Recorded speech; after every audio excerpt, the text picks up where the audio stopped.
A crackdown on internet gambling. Maryland's Comptroller is eyeing up big changes for daily fantasy sports. The multi-million-dollar business has rapidly been growing, with thousands of people across the state playing.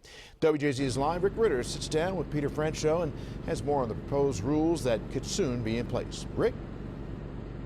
Well, Vic, these will be some of the strongest consumer protection regulations in the country for daily fantasy sports, with a heavy focus on both DraftKings and FanDuel.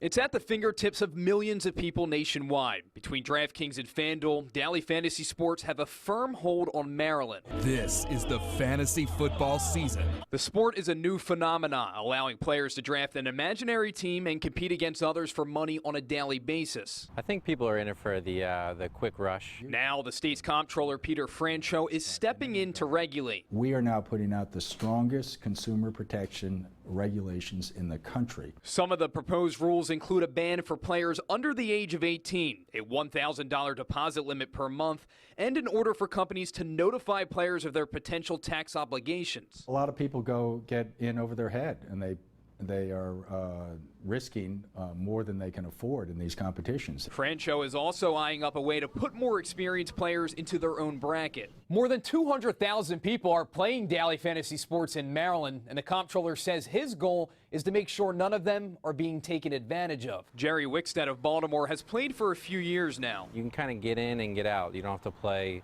a whole entire season. Wickstead's thrilled to see just changes and not a full ban like some other states. I guess it seems like they're meeting in the middle right now with people who play. Rules Franchot plans to have in place by fall. And Franchot says he'll work with the legislative committee over the next few weeks. The rules do require a public comment period. Vic? Rick, thank you. The comptroller says the proposed rules have nothing to do with standard fantasy sports leagues, and those will not be regulated at all.